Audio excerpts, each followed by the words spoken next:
Hi mommies and daddies, welcome back to MomCom India. क्या आप ये अक्सर सोचते हो कि मेरा बेबी चलना कब स्टार्ट करेगा, या फिर मैं उसको चलने में कैसे मदद करूं, क्या टिप्स फॉलो करूं जिससे मेरा बेबी फटाफट चलने लग जाए, क्या मैं सब कुछ ठीक कर रही हूं या नहीं। ये सारे सवालों के जवाब अगर आपको चाहिए तो आप ये वीडियो ज़रूर देखिए, क्योंकि डिटेल में आपको बच्चे के चलने से रिलेटेड ज़रूरी बातें समझाएंगे। वीडियो स्टार्ट करने से पहले एक रिक्वेस्ट है कि प्लीज़ हमें इंस्टाग्राम पे और फेसबुक पे ज़रूर फॉलो कीजिए। हमारे जो लिंक्स हैं वो नीचे डिस्क्रिप्शन बॉक्स में दिए गए हैं। आइए वीडियो स्टार्ट करते हैं। बच्चों के चलने से रिलेटेड दो मेन सवाल पेरेंट्स के मन में होते हैं। सबसे पहला सवाल होता है कि मेरा बच्चा चलना कब शुरू करेगा, और दूसरा सवाल होता है कि मैं उसको चलने में मदद कैसे कर सकती हूँ या कर सकता हूँ। तो इसलिए ये जो दो सवाल हैं इसको हमने दो पार्ट में डिवाइड किया है वीडियोस में। पहला पार्ट है ये वीडियो जिसमें मैं आपको बताऊंगी कि बच्चे चलना कब शुरू करते हैं, क्या क्या डिफरेंट स्टेजेस होती हैं जो आपको ये गाइड करती हैं कि आपका बच्चा सही तरह से डेवलप हो रहा है, ग्रो हो रहा है और वो जल्दी ही चलना शुरू करेगा। और जो दूसरा वीडियो आएगा इसी हफ्ते, उसमें मैं आपको बताऊंगी कि आप कैसे अपने बच्चे की मदद कर सकते हैं जिससे वो फटाफट चलना स्टार्ट कर दे। तो सबसे पहले बात करते हैं स्टेजेस ऑफ वॉकिंग, यानी चलने की क्या डिफरेंट स्टेजेस होती हैं उसके बारे में। देखिए, हम सब जानते हैं कि बच्चे सीधा चलना नहीं शुरू कर देते, और चलना एक बहुत मेजर माइलस्टोन होता है एक बच्चे के लिए। उसकी बॉडी को बहुत ज़्यादा स्ट्रेंथ, उसके मसल्स को स्ट्रांग होने की ज़रूरत होती है, क्योंकि उसको अपना बॉडी वेट लेना होता है। और चलना फिर एक ऐसी एक्टिविटी बन जाता है, जब बच्चा शुरू करता है तो बस उनको चलने में ही मज़ा आता है, वो अपना मैक्सिमम टाइम यही करने में स्पेंड करता है।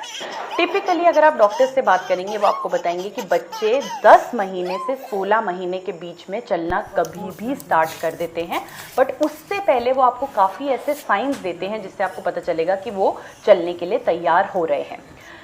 साइंस में जाने से पहले मैं आपको एक बात बता दूं कि कभी भी अपने बच्चे के डेवलपमेंट को किसी और के डेवलपमेंट के साथ कंपेयर मत कीजिए।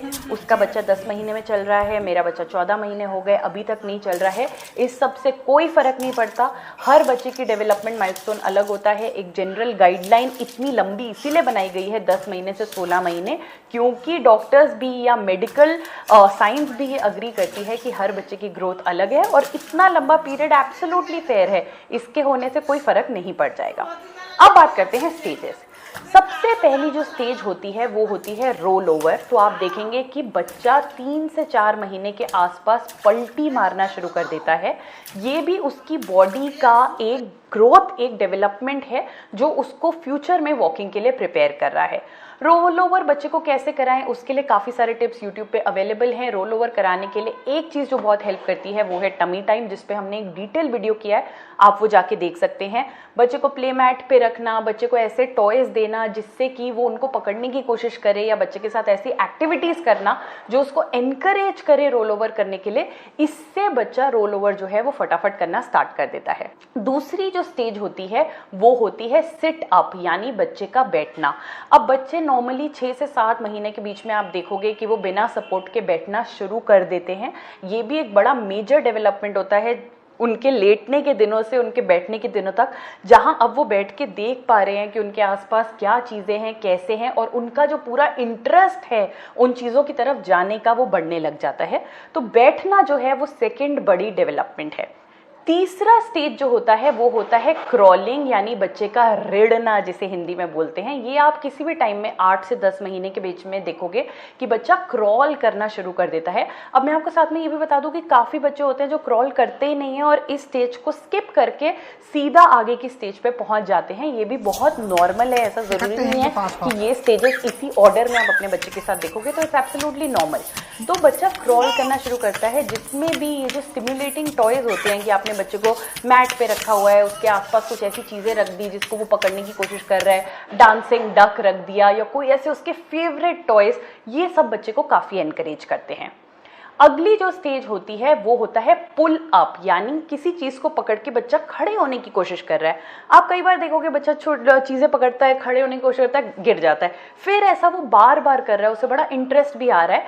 आपको ऐसे लगेगा बच्चा मस्ती कर रहा है, बट ये उसकी बॉडी की एक बहुत मेजर डेवलपमेंट है जो उसको फ्यूचर में चलने के लिए तैयार कर रही है, क्योंकि वो खुद से अपनी बॉडी की स्ट्रेंथ, यानी अपनी बॉडी की जो शक्ति है उसको यूज कर रहा है अपनी बॉडी को ऊपर खींचने के लिए। अगला जो स्टेज होता है वो होता है स्टैंडिंग अप। स्टैंडिंग अप का मतलब क्या होता है कि जैसे अपने बच्चे को किसी चीज को पकड़ा के खड़ा कर दिया। शुरू में आप देखोगे वो मुश्किल से 10 सेकंड खड़ा रहेगा, धीरे धीरे 30 सेकंड, धीरे धीरे 2 मिनट, धीरे धीरे 3 मिनट। ये धीरे धीरे जो उसकी बॉडी उसका वेट ले रही है, अपनी स्ट्रेंथ यूज कर रही है उसको एक पोजीशन में खड़ा रखने के लिए, ये आगे उसको वॉकिंग में बहुत हेल्प करेगा। बिकॉज जब वो वॉक करेगा तो उसकी बॉडी की यही स्ट्रेंथ उसको हेल्प करेगी बैलेंस बना के आगे वॉकिंग करने के लिए।